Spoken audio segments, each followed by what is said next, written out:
Chapter 35 of Maniac Magee. It took a while for everything to get straightened out.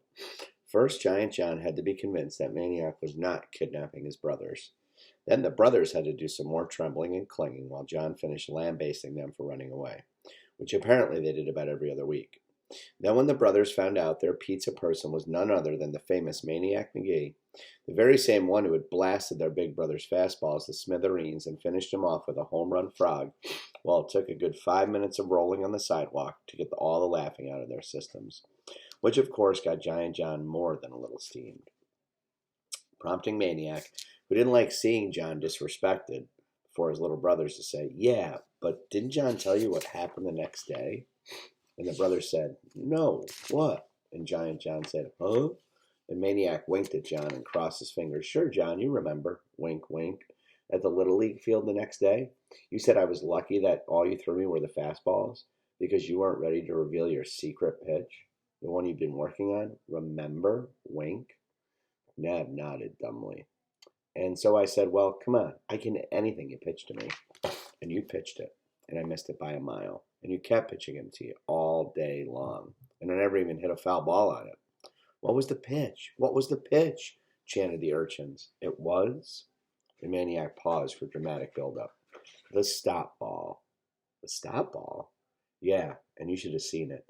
It comes right up to the plate, looking all fat and easy to belt, and then just when you take your swing," Maniac got onto his batter's stance and demonstrated, "it sort of stops, and your bat just whiffs the air." He whiffed at an imaginary stop ball. "Wow," said the brothers, gazing up at their big brother. And so Maniac was invited to accompany the brothers McNabb to their home.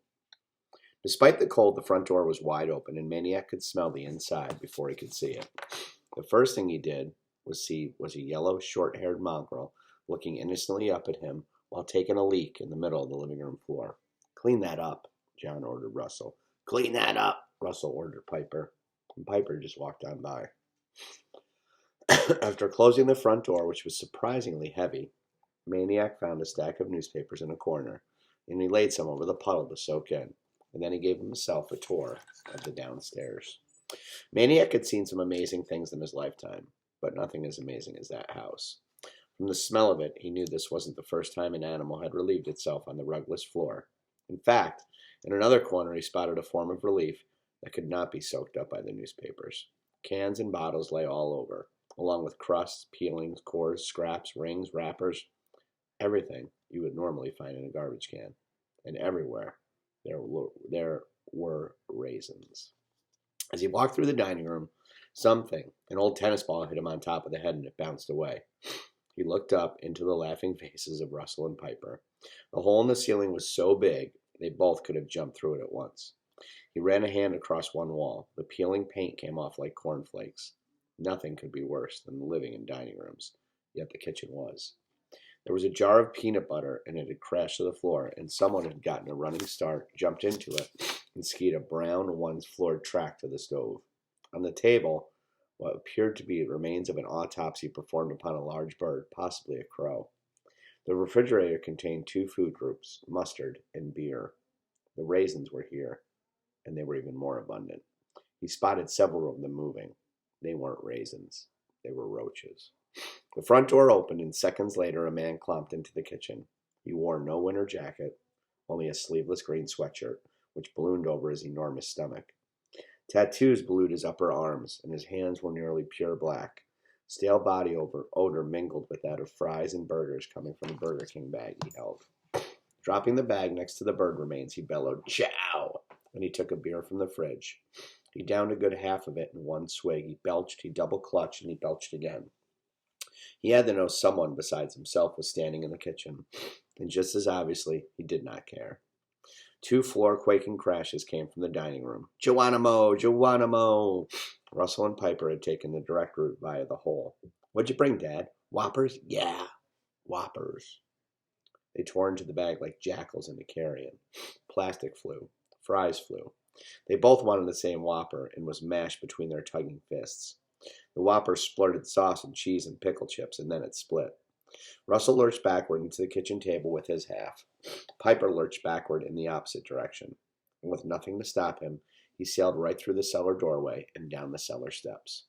The final thud was followed by the truck horn blast of Piper's laughter.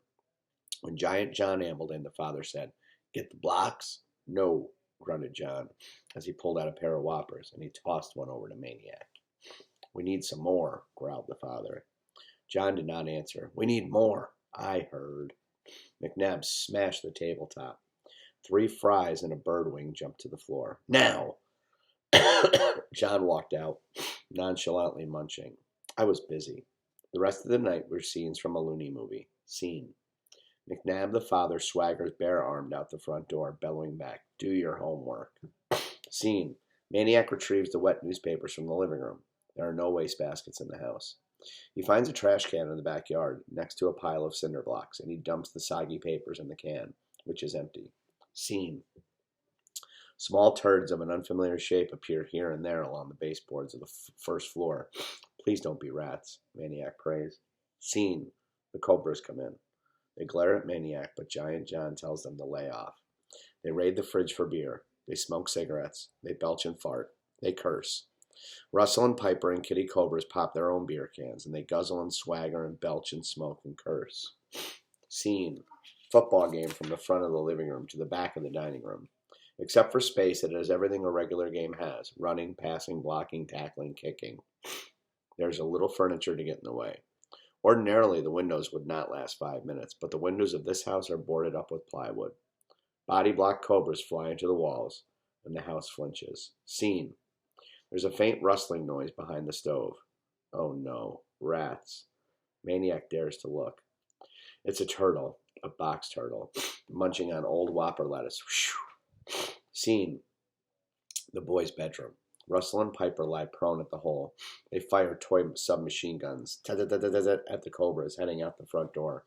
Piper jumps up and blows Maniac away, killing him at least 15 times. "This is how we're going to do it. Bam, bam, bam, bam, bam, bam."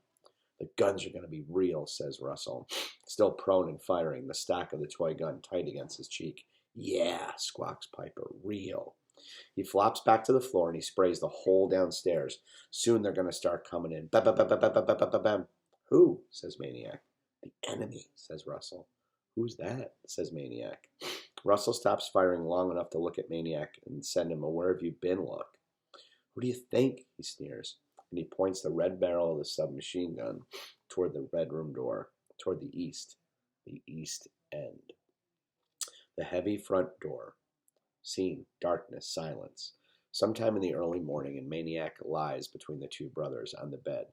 Do cockroaches climb bedposts? Unable to sleep, asking himself, "What am I doing here?" Remembering Hester and Lester on his lap, Grayson's hug, corn muffin in the toaster oven, thinking, "Who's the orphan here anyway?" Hearing, as he at last lowers himself into sleep, deep waters, a door slam, a slurred voice, "Do your homework." Fearing, will I float?